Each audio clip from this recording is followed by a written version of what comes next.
ಐತಿಹಾಸಿಕ ಶಕ್ತಿ ಕೇಂದ್ರ ಹುಲಿಗಿ ದೇವಮ್ಮನನ್ನ ನೋಡ್ಲಿಕ್ಕೋಸ್ಕರ ದೊಡ್ಡ ಸಂಖ್ಯೆ ಲಕ್ಷಾಂತರ ಜನ ಬರ್ತಾರೆ ಅಲ್ಲಿನ ದೇವರನ್ನ ನೋಡ್ಲಿಕ್ಕೋಸ್ಕರ. ಪ್ರತಿ ವರ್ಷನೂ ನಿರಂತರವಾಗಿ ಪ್ರತಿದಿನನೂ ಕೂಡ ಭಕ್ತರು ಬರುವಂಥದ್ದು. ಆದರೆ ಅಲ್ಲಿ ಕನಿಷ್ಠ ಮೂಲಭೂತ ಸೌಲಭ್ಯಗಳಿಲ್ಲ, ಕನಿಷ್ಠ ಸೌಲಭ್ಯಗಳನ್ನ ಕೊಡ್ಲಿಕ್ಕೆ ಆಗ್ತಾ ಇಲ್ಲ.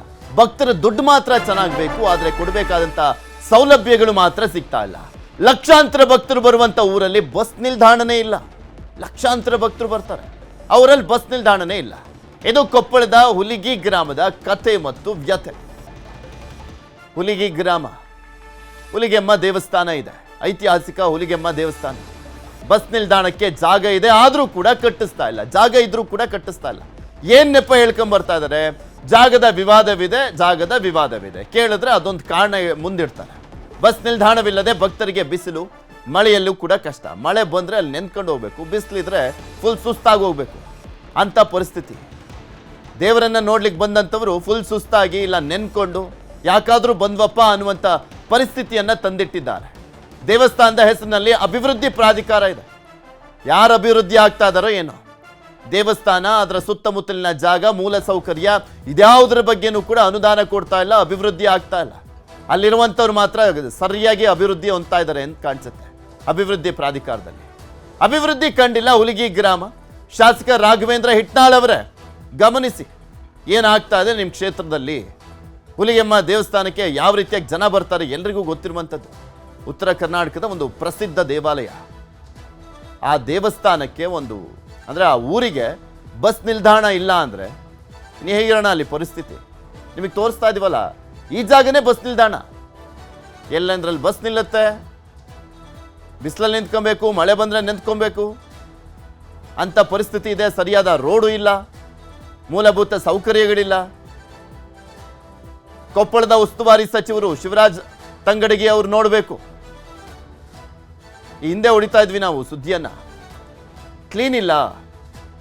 ಬರುವಂಥ ಭಕ್ತರಿಗೆ ಸ್ವಚ್ಛತೆನೇ ಒಂದು ದೊಡ್ಡ ಸವಾಲಾಗಿದೆ. ಮೂಲಭೂತ ಸೌಕರ್ಯಗಳನ್ನು ಕೊಡ್ತಾ ಇಲ್ಲ. ಅಭಿವೃದ್ಧಿ ಪ್ರಾಧಿಕಾರ ಇದ್ದೇನು ಪ್ರಯೋಜನ? ಯಾರ ಅಭಿವೃದ್ಧಿಗೋಸ್ಕರ ಅಭಿವೃದ್ಧಿ ಪ್ರಾಧಿಕಾರವನ್ನ ಮಾಡಲಾಯಿತು ಅಂತ ಪ್ರಶ್ನೆ ಕೇಳಿದ್ವಿ. ಇಲ್ಲ ಸರಿ ಮಾಡ್ತೀವಿ ಅಂತ ಹೇಳಿದ್ರು. ಒಂದು ಹಂತಕ್ಕೆ ಸರಿ ಮಾಡಿದ್ರು ನಾವು ಸುದ್ದಿಯನ್ನು ತೋರಿಸಾದ್ಮೇಲೆ. ಆದರೆ ಸಮಸ್ಯೆಗಳು ಒಂದೋ ಎರಡೋ ಅಲ್ಲ ಇರೋದು, ನೂರಾರು ಸಮಸ್ಯೆ ಇದ್ದಾವೆ. ಅದರಲ್ಲಿ ಮೇನ್ ಸಮಸ್ಯೆನೇ ಈ ಬಸ್ ನಿಲ್ದಾಣ ಇಲ್ದಿರುವಂಥದ್ದು. ಬಸ್ ನಿಂತ್ಕೊಳ್ಳೋಕ್ಕೂ ಜಾಗ ಇಲ್ಲ. ಈ ವಿಚಾರಕ್ಕೆ ಸಂಬಂಧಪಟ್ಟಂತೆ ಅಲ್ಲಿನ ಸ್ಥಳೀಯರು ಹಾಗೆ ಭಕ್ತರು ಮಾತನಾಡಿದ್ದಾರೆ. ಏನು ಹೇಳಿದ್ದಾರೆ ಕೇಳೋಣ. ಅಂದರೆ ಸರ್, ಇಲ್ಲಿ ಇಷ್ಟು ಪಬ್ಲಿಕ್ ಶುಕ್ರವಾರ ಮಂಗಳವಾರ ಅಮ್ಮನ ದರ್ಶನಕ್ಕೆ ಎಷ್ಟು ಜನ ಬರ್ತಾ ಇದ್ದಾರೆ. ಅವ್ರಿಗೆ ಡಿಸ್ಟರ್ಬ್ ಆಗದಂದ್ರೆ ಬಸ್ ಸ್ಟ್ಯಾಂಡ್ ಒಂದು ಅವಶ್ಯಕತೆ ಬೇಕೇ ಬೇಕು. ಎಷ್ಟೋ ಜನ 1 ಕಿಲೋಮೀಟರ್ ದೂರದಿಂದ ಮಕ್ಕಳು ಇಟ್ಕೊಂಡು ಬರ್ತಾರೆ. ಕೆಲವೊಬ್ಬರು ಬಾಣಿತರದ್ದು ಪ್ರೆಗ್ನೆಂಟ್ ಇರೋರು ಬರ್ತಾರೆ. ದಯವಿಟ್ಟು ಅವ್ರಿಗೆಲ್ಲ ಅನುಕೂಲ ಮಾಡಬೇಕಂತ ನಮ್ಮ ವಿನಂತಿ ಸರ್. ಎಲ್ಲರಿಗೂ ಮನವಿ ಕೊಡ್ತಾ ಇದ್ದೇವೆ. ಬ್ರಿಡ್ಜ್ ಆಗ್ತಾ ಇದೆ, ಡಿಸ್ಟರ್ಬ್ ಆಗಿದೆ ಜನಕ್ಕೆ ಅನುಕೂಲ ಮಾಡೋಕ್ಕೆ ಎಲ್ರಿಗೂ ಅನುಕೂಲ ಆಗುತ್ತೆ. ದರ್ಶನಕ್ಕೆ ಎಷ್ಟು ಜನ ಬರ್ತಾ ಇದೆ, ಪಬ್ಲಿಕ್ ಬರ್ತಾ ಇದೆ. ದಯವಿಟ್ಟು MLA ಸರ್ ಕೂಡ ದಯವಿಟ್ಟು ಕೇಳ್ತಾ ಇದ್ದೀನಿ. ಎಲ್ಲಿಲ್ಲ ಸರ್, ಇದ್ದಿದ್ದೆಲ್ಲ ಹೊಡೆದಾಕ್ಬಿಟ್ರೆ ದಯವಿಟ್ಟು 1 ಕಿಲೋಮೀಟರ್ ದೂರದಲ್ಲಿ ಹೋಗಬೇಕು. 1 ಕಿಲೋಮೀಟರ್ ಮಕ್ಕಳು ಮರಿ ಎತ್ಕೊಂಡು ಹೆಂಗೆ ಹೋಗ್ತಾ ಇದ್ದಾರೆ. ಪಾಪ ವಯಸ್ಸಾದವರು ಬರ್ತಾರೆ, ಪ್ರೆಗ್ನೆಂಟ್ ಇರೋರು ಬರ್ತಾರೆ. ಎಲ್ರಿಗೂ ತೊಂದರೆ ಮಾಡಲಾರ್ದೆ ದಯವಿಟ್ಟು ಸಾರು MLA ಸರ್ಗಳು ಕೂಡ ಬಸ್ ಸ್ಟ್ಯಾಂಡ್ ಕಡೆ ಅನುಕೂಲ ಮಾಡಿಕೊಡ್ಬೇಕಂತ ನಾನು ವಿನಂತಿ ಸರ್. ಇಲ್ಲಿ ಎಲ್ಲರೂ ಬರ್ತಿರ್ತಾರ. ಏನಂದರೆ ಎಲ್ಲರಿಗೂ ಬಾತ್ರೂಮ್ಗಳು ಒಳ್ಳೆಯದು, ಎಲ್ಲ ಸವಲತ್ತುಗಳು ಮಾಡಬೇಕು. ದೇವಸ್ಥಾನ ಅಂದರೆ ಭಾಳ ಶೌಚ. ಇಲ್ಲಿ ಬಸ್ ಸ್ಟ್ಯಾಂಡ್ಗಳು ಇಲ್ಲ, ಇಲ್ಲಿ ಬಸ್ ಸ್ಟ್ಯಾಂಡ್ಗಳು ಹಾಕಬೇಕು. ಬಸ್ ಸ್ಟ್ಯಾಂಡ್ಗಳು ಮಾಡಿದ್ರೆ ಎಲ್ಲರೂ ಇರ್ತಾರೆ ಸರ್. ಇಲ್ಲಿ ಇನ್ನೊಂದು ಟ್ರಾಫಿಕ್ ಜಾಮ್ ಐತೆ. ಇಲ್ಲಿ ಟ್ರಾಫಿಕ್ ಜಾಮು, ಇಲ್ಲಿ ಒನ್ ವೇ ಹಾಕಬೇಕು. ಹುಲಿಗೆಮ್ಮ ದೇವಸ್ಥಾನ ಇದು ಒಂದು ಕೊಪ್ಪಳ ಜಿಲ್ಲೆಯ ಐತಿಹಾಸಿಕ ಒಂದು ಆಧ್ಯಾತ್ಮಿಕ ಶಕ್ತಿಯ ಒಂದು ದೇವಸ್ಥಾನ. ಇಲ್ಲಿ ಪ್ರತಿ ಮಂಗಳವಾರ ಮತ್ತು ಹುಣ್ಣಿಮೆ ದಿನ ಅನೇಕ ಲಕ್ಷಾಂತರ ಜನ ಭಕ್ತಾದಿಗಳು ಬರ್ತಾರೆ. ಈ ವಿದೇಶದಿಂದ ಕೂಡ ಇಲ್ಲಿ ಭಕ್ತರು ಬರ್ತಾ ಇದ್ದಾರೆ. ಆದರೆ ಇವತ್ತಿನ ದಿವಸ ನಾವು ಇಷ್ಟೆಲ್ಲ ನೋಡಿದ್ರೂ ಕೂಡ ಇನ್ನೂ ಭಕ್ತರಿಗೆ ಅನೇಕ ರೀತಿಯ ಮೂಲ ಸೌಲಭ್ಯಗಳು ಇನ್ನೂ ಅಲ್ಲಿ ಸಿಗ್ತಾ ಇಲ್ಲ. ಈಗ ನಾವೆಲ್ಲ ಶೌಚಾಲಯ, ಸ್ವಚ್ಛ ಭಾರತ ಅಂತ ಹೇಳ್ತೀವಿ, ಶೌಚಾಲಯಗಳೇ ಇಲ್ಲ. ಆಮೇಲೆ ಅವ್ರಿಗೆ ಯಾವುದೇ ರೀತಿಯಿಂದ ಇನ್ನೂ ವಸತಿ ಇಲ್ಲ. ಅಲ್ಲೆಲ್ಲ ರೋಡಲ್ಲೇ ಎಲ್ಲ ಭಕ್ತಾದಿಗಳು ಅಂದರೆ ಅಲ್ಲಿ ಇವತ್ತು ಮಕ್ಕಂತಾರೆ ಸರ್. ಈಗ ಬಸ್ ಸ್ಟ್ಯಾಂಡ್ ಅಲ್ಲಿ ಅನೇಕ ರೀತಿಯ ಜನರು ಇವತ್ತು ಟೆಂಪು, ಆಟೋ ಮೂಲಕ ಬರ್ತಾ ಇದ್ದಾರೆ. ಅದೇ ರೀತಿಯಾಗಿ ನಾವು ಅಲ್ಲಿ ರಸ್ತೆ ಮೂಲಕ ಆಟೋಗಳು ಅವ್ರು ಬಂದಾಗ ಅಲ್ಲಿ ಅನೇಕ ರೀತಿಯ ಆಕ್ಸಿಡೆಂಟ್ ಕೂಡ ಆಗ್ತಾ ಇದೆ. ಅದಕ್ಕೆ ಸರ್ಕಾರ ಇದಕ್ಕೆ ಸ್ವಲ್ಪ ಎಚ್ಚೆತ್ಕೊಂಡು ಇನ್ನೂ ಹೆಚ್ಚಿನ ರೀತಿಯ ಒಂದು ಬಸ್ಸಿನ ವ್ಯವಸ್ಥೆಯನ್ನು ಮಾಡಿ ಅವ್ರಿಗೆ ಎಲ್ಲರಿಗೆ ಒಂದು ಆ ಬಸ್ ಸ್ಟ್ಯಾಂಡನ್ನು ನಿರ್ಮಾಣ ಮಾಡಬೇಕಂತ ನಾನು ಭಾಳ ಅವರಲ್ಲಿ ಕಳಕಳಿಯಿಂದ ಕೊಪ್ಪಳ ಜಿಲ್ಲೆಯ ಧಾರ್ಮಿಕ ಕ್ಷೇತ್ರಗಳಲ್ಲಿ ಅದು ಒಂದು ಹುಲಿಗೆಯ ಕ್ಷೇತ್ರ ಒಂದು ಪ್ರಾಮುಖ್ಯತೆಯನ್ನು ಪಡೆದಿದೆ. ಇತ್ತೀಚಿನ ದಿನಗಳಲ್ಲಿ ಹುಣ್ಣಿಮೆ ಮತ್ತು ವಾರಗಳಲ್ಲಿ ಮಂಗಳವಾರ ಶುಕ್ರವಾರ ಲಕ್ಷಾಂತರ ಜನರು ಆ ಭಕ್ತಾದಿಗಳಲ್ಲಿ ಬಡವರು ಭಕ್ತರು ದೀನದಲಿತರು ಎಲ್ಲರೂ ಯಾವ ಜಾತಿ ಇಲ್ದೇ ಎಲ್ಲ ಜನಾಂಗದವರು ಆ ಒಂದು ದೇವಿಯ ನಡ್ಕೊತಾ ಇದ್ದಾರೆ. ಲಕ್ಷಾಂತರ ಜನ ಬರ್ತಾ ಇದ್ದಾರೆ. ತಿಂಗಳಿಗೆ ಕೋಟ್ಯಾಂತರ ಲಾಭ ಇದ್ದರೂ ಸಹಿತ ಈಗ ಅಲ್ಲಿ ಬಸ್ ನಿಲ್ದಾಣದ ವ್ಯವಸ್ಥೆ ಇಲ್ಲ. ಮೂಲಭೂತ ಸೌಕರ್ಯಗಳು ಭಾಳ ಕಡಿಮೆ ಆಗಿವೆ. ಇದಕ್ಕೆ ಸರ್ಕಾರ ಸಂಬಂಧಪಟ್ಟಂತೆ ಎಲ್ಲ ರೀತಿಯ ಇಲಾಖೆಗಳಲ್ಲಿ ಸಹಿತ ತುರ್ತು ಸಭೆಯನ್ನು ಮಾಡಿ ಒಂದು ನಿರ್ದಿಷ್ಟವಾದಂಥ ಒಂದು ಮೂಲಭೂತ ಸೌಕರ್ಯಗಳನ್ನು ಕಲ್ಪಿಸಬೇಕು. ಅದೇ ರೀತಿ ಈಗ ಒಂದು ದೇವಸ್ಥಾನಕ್ಕೆ ಬರತಕ್ಕಂಥ ಬಸ್ ನಿಲ್ದಾಣಕ್ಕೆ ಒಂದು ತಾತ್ಕಾಲಿಕವಾಗಿ ದೇವಸ್ಥಾನಕ್ಕೆ ಆಡಳಿತ ಮಂಡಳಿಯರಾಗಲಿ ಅಥವಾ ಜಿಲ್ಲಾಡಳಿತರಾಗಲಿ ಒಂದು ಶೆಡ್ಡರ್ ಹಾಕಿ ಭಕ್ತಾದಿಗಳಿಗೆ ಅನುಕೂಲ ಮಾಡಿಕೊಡ್ಬೇಕಂತೇಳಿ ನಾನು ಕೇಳ್ಕೊಂತೆ. ಇದ್ರ ಬಗ್ಗೆ ಇನ್ನಷ್ಟು ಮಾಹಿತಿಯನ್ನು ಕೊಡ್ತಾ ಹೋಗ್ತಾರೆ ನಮ್ಮ ಕೊಪ್ಪಳದ ಪ್ರತಿನಿಧಿ ಶರಣಪ್ಪ ಬಾಚಲಾಪುರ ನಮ್ಮ ಜೊತೆ ನೇರ ಸಂಪರ್ಕದಲ್ಲಿ ಜಾಯ್ನ್ ಆಗಿದ್ದಾರೆ. ಶರಣಪ್ಪ, ಅಭಿವೃದ್ಧಿ ಪ್ರಾಧಿಕಾರ ಇದೆ, ಯಾವ ಪುರುಷಾರ್ಥಕ್ಕೆ, ಯಾರ ಅಭಿವೃದ್ಧಿಗೋಸ್ಕರ ಅದನ್ನು ಮಾಡ್ಕೊಂಡಿದ್ದಾರೆ ಅಂತ? ಎಷ್ಟು ವರ್ಷದಿಂದ ಬಸ್ ನಿಲ್ದಾಣ ಇಲ್ಲ? ಕಣ್ ಕಾಣಿಸ್ತಾ ಇಲ್ವಾ ಅಲ್ಲಿನ ಶಾಸಕರಿಗಾಗ್ಲಿ ಅಥವಾ ಅಭಿವೃದ್ಧಿ ಪ್ರಾಧಿಕಾರದ ಅಧ್ಯಕ್ಷರಿಗಾಗ್ಲಿ? ಪಾಪ ಜನ ಬಂದು ಬಿಸಿಲಲ್ಲಿ ಸುಸ್ತಾಗೋಗ್ಬೇಕು, ಮಳೆಯಲ್ಲಿ ನೆಂತ್ಕೊಂಡೆಲ್ಲ ಬರ್ಬೇಕಾ? ನಾಲ್ಕು ರಾಜ್ಯದ ಭಕ್ತರು ಬರ್ತಾರಲ್ಲ ಅಲ್ಲಿಗೆ. ಪೃಥ್ವಿ, ನೀವು ಹೇಳಿದ್ರಾಗೆ ಖಂಡಿತವಾಗಿಯೂ ಇಲ್ಲಿ ಅಭಿವೃದ್ಧಿಗೆ ಬಹಳ ಮರೀಚಿಕೆ ಅಂತ ಹೇಳ್ಬೋದು. ಏನು ಕೊಪ್ಪಳ ಜಿಲ್ಲೆಯ ಹುಲಿಗೆಯಲ್ಲಿರುವಂತ ಈ ಹುಲಿಗೆಮ್ಮ ದೇವಸ್ಥಾನ ಏನು ಉತ್ತರ ಕರ್ನಾಟಕದಲ್ಲಿ ಒಂದು ಪ್ರಸಿದ್ಧವಾದ ದೇವಸ್ಥಾನ. ಜೊತೆಗೆ ಆದಿಪರಾಶಕ್ತಿ ಅಂತ ಹೇಳ್ಕೊಳ್ಳುವಂತ ಏನು ಸವದತ್ತಿ ಯಲ್ಲಮ್ಮನ ಅಪರಾವತಾರ ಅನ್ನುವಂತ ನಂಬಿಕೆ ಇದೆ. ಈ ಕಾರಣಕ್ಕಾಗಿ ಇಲ್ಲಿಗೆ ತೆಲಂಗಾಣ, ಮಹಾರಾಷ್ಟ್ರ, ಆಂಧ್ರ ಮತ್ತು ಕರ್ನಾಟಕದಿಂದ ಲಕ್ಷಾಂತರ ಜನ ಬರ್ತಾರೆ.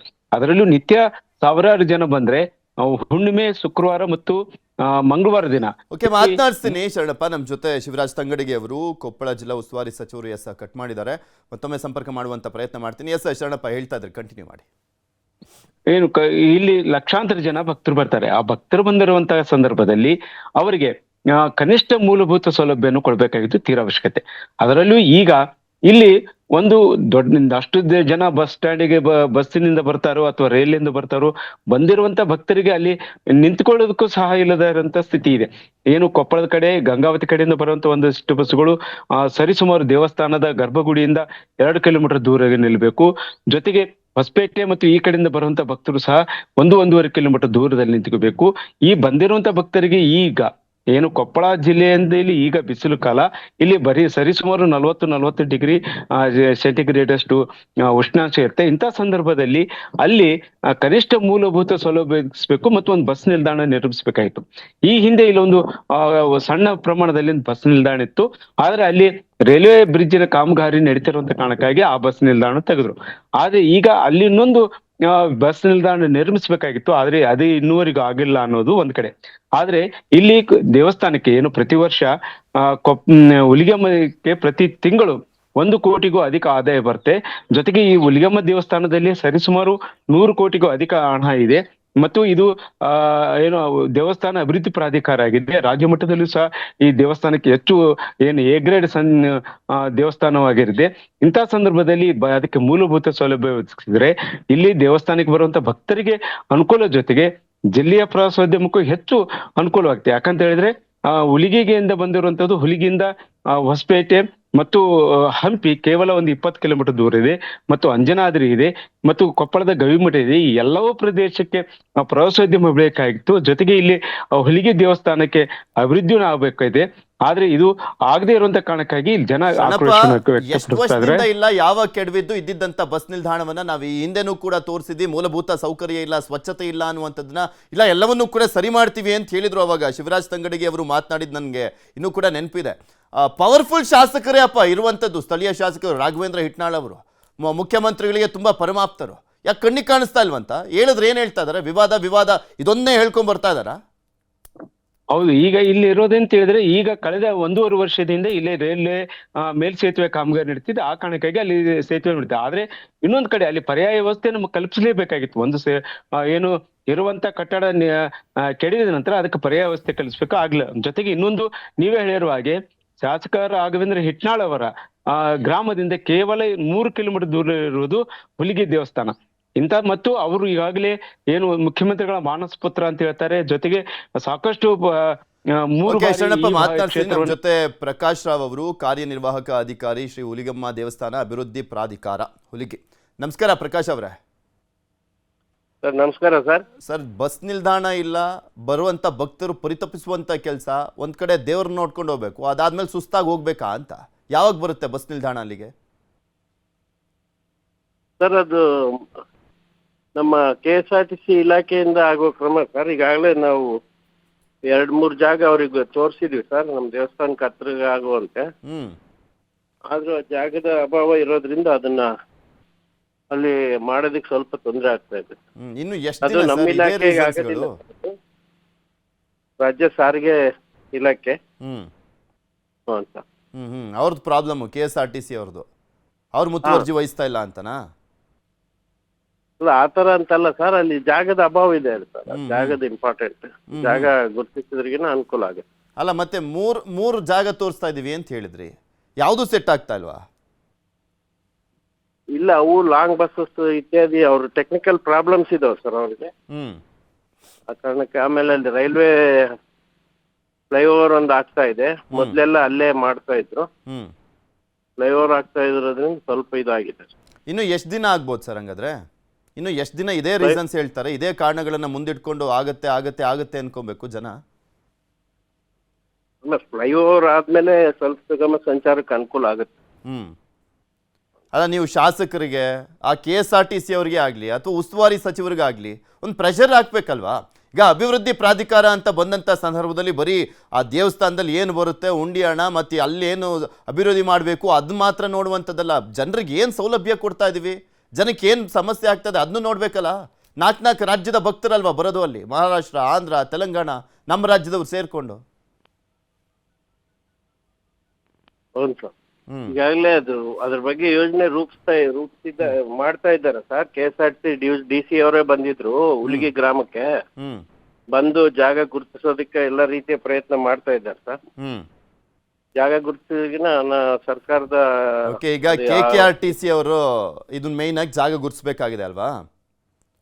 ಅವರೇ ಸಂಪರ್ಕಕ್ಕೆ ತಗೊಂಡಿದ್ದೀವಿ. ರಮೇಶ್ ಚಿಣಗಿ ಅವರು, KSRTC ಡಿಪೋ ಮ್ಯಾನೇಜರ್, ಕೊಪ್ಪಳ. ನಮಸ್ಕಾರ ಸರ್. ನಮಸ್ಕಾರ ಸರ್. ಸರ್, ಯಾವಾಗ ಆಗುತ್ತೆ ಸರ್? ಒಂದ್ ನಿಮಿಷ. ಈಗ ನಮ್ಮಲ್ಲಿ ಒಂದು ಕಾಮಗಾರಿ ಶಾಖೆ ಅಂತ ಇದೆ, AW ಅಂತ ಒಬ್ಬರಿದ್ದಾರೆ, ಅವ್ರು ಅದನ್ನ ನೋಡ್ಕೊಳ್ತಾರೆ. ಪ್ಲಸ್ ನನಗೆ ತಿಳಿದ ಮಟ್ಟಿಗೆ ಸರ್, ಅಲ್ಲಿ ಜಾಗದ ಪ್ರಾಬ್ಲಮ್ ಇದೆ. ಅವರು ಜಾಗ ಪ್ರೊವೈಡ್ ಮಾಡಿದ್ರೆ ನಮ್ಮ ಸಂಸ್ಥೆಯಿಂದ ಮತ್ತು KSRTC ಇಂದ ಮತ್ತು ಸಾಹೇಬರು DC ಸಾಹೇಬರು ಪತ್ರ ವ್ಯವಹಾರ ಮಾಡಿ ಅದಕ್ಕೆ ಬಸ್ ನಿಲ್ದಾಣ ನಿರ್ಮಾಣ ಮಾಡಕ್ಕೆ. ನಿಮ್ಗೆ ಜಾಗ ಅವ್ರು ಎಲ್ಲ ಇರುವಂತ ಸಮಸ್ಯೆ ಏನಿದೆ ಅದನ್ನ ಕ್ಲಿಯರ್ ಮಾಡಿಕೊಟ್ರೆ ನಾವೇನು ಮಾಡಕ್ ರೆಡಿ ಇದೀವಿ ಅಂತ. ಎಸ್ ಸರ್, ಖಂಡಿತ ಸರ್. ಓಕೆ, ಇರೋದೇ ಜಾಗದ ಸಮಸ್ಯೆ. ಜಾಗದ ಸಮಸ್ಯೆ ಇದೆ ಸರ್ ಅಲ್ಲಿ. ಯಾರು ಕ್ಲಿಯರ್ ಮಾಡ್ಬೇಕು ಅದನ್ನ? ಸರ್ ರಮೇಶ್ ಅವರೇ, ಯಾರು ಕ್ಲಿಯರ್ ಮಾಡ್ಬೇಕು ಅದನ್ನ? ಸರ್ ಇಲ್ಲ, ಅಲ್ಲಿ ಈಗ ಏನು ಗ್ರಾಮ ಪಂಚಾಯತಿ ಮತ್ತು ಹುಲಿಗಿ ಅಭಿವೃದ್ಧಿ ಪ್ರಾಧಿಕಾರ ಅಥವಾ ಇದೆಯಲ್ಲ ಸರ್, ಅವರು ಇಂಥ ಜಾಗದಲ್ಲಿ ಅಂತಂದ್ರೆ ನಾವು ಏನ್ ಮಾಡ್ತೀವಿ ಸರ್, ಇಂಥ ಜಾಗ ನಮ್ಗೆ ಗುರ್ತು ಮಾಡಿದ್ದಾರೆ ಅಂತ ಹೇಳಿ ನಾವು ಪ್ರಪೋಸಲ್ ಮಾಡ್ತೀವಿ ಸರ್ ನಮ್ಮ MD ಅವರಿಗೆ. ಓಕೆ, ಈ ತರ ಬಸ್ ನಿಲ್ದಾಣ ಬಸ್ ನಿಲ್ದಾಣ ಮಾಡೋದಕ್ಕೆ ಇದು ಮಾಡಿಕೊಡ್ಬೇಕು ಅಂತ ಹೇಳಿ ನಾವು ಈಗಷ್ಟೇ ರಮೇಶ್ ಅವರೇ ಒಬ್ರು ಮಾತನಾಡಿಸ್ತಾ ಇದೆ, ಪ್ರಕಾಶ್ ರಾವ್ ಅವರು, ಕಾರ್ಯನಿರ್ವಾಹಕ ಅಧಿಕಾರಿ. ಅವ್ರು ಹೇಳ್ತಾ ಇದ್ರು, ನೀವು ಫೈಂಡ್ ಔಟ್ ಮಾಡ್ತಾ ಇಲ್ಲ, ನಾವು 3 ಜಾಗ ತೋರಿಸ್ತಾ ಇದೀವಿ, ನೀವು ಓಕೆ ಮಾಡ್ತಾ ಇಲ್ಲ ಅಂತ. ಹೌದು ಸರ್. ಈಗ ನಾನು ಒಬ್ಬ ಡಿಪೋ ಮ್ಯಾನೇಜರ್ ಸರ್.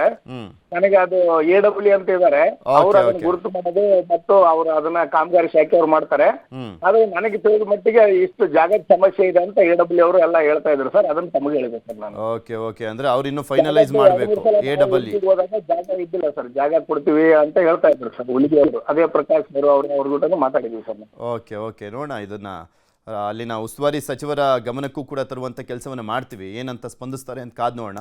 ಯಾಕೆಂದರೆ 4 ರಾಜ್ಯದ ಭಕ್ತರು ಬರ್ತಾ ಇದ್ದಾರೆ. ಈ ಭಕ್ತರು ಬರ್ತಾ ಇರುವಂಥ ಸಂದರ್ಭದಲ್ಲಿ ಒಂದು ಕಡೆ ದೇವರ ದರ್ಶನ ಪಡೆದ ಬಳಿಕ ಯಾಕಾದರೂ ಬರ್ತೀವಪ್ಪ ಅನ್ನುವಂಥ ಮನಸ್ಥಿತಿಗೆ ತಂದು ನಿಲ್ಲಿಸ್ತಾ ಇರುವಂಥದ್ದು ಅಲ್ಲಿನ ಅಭಿವೃದ್ಧಿ ಪ್ರಾಧಿಕಾರದ ಪ್ರೆಷರ್ ಹಾಕಬೇಕು. ಇಂಥ ಒಂದು ಜಾಗ ಕೊಡ್ತಾ ಇದೀವಿ, ಮಾಡಿ ಬೇಗ ಅಂತ. ಯಾಕೆಂದರೆ ಲಕ್ಷಾಂತರ ಭಕ್ತರು ಬರೋದು, ತಿಂಗಳಿಗೆ ಕೋಟಿ ಆದಾಯ ಇದೆ. A ಗ್ರೇಡ್ ದೇವಸ್ಥಾನ ಅದು. ಇಷ್ಟೊಂದು ನಿರ್ಲಕ್ಷ್ಯ, ಬೇಜವಾಬ್ದಾರಿ ಆದರೆ ಭಕ್ತರಿಗೂ ಬರಲಿಕ್ಕೂ ಕೂಡ ಅಷ್ಟೇ ಹಿಂದೆ ಮುಂದೆ ನೋಡುವಂಥ ಪರಿಸ್ಥಿತಿ ನಿರ್ಮಾಣ ಆಗುತ್ತೆ. ನೋಡೋಣ, ಅಲ್ಲಿನ ಸಚಿವರಿಗೆ ಮತ್ತು ಸ್ಥಳೀಯ ಶಾಸಕರಿಗೂ ಕೂಡ ಇದರ ಬಗ್ಗೆ ಗಮನ ಸೆಳೆಯುವಂಥ ಕೆಲಸವನ್ನು ಮಾಡ್ತೀವಿ. ಇನ್ನು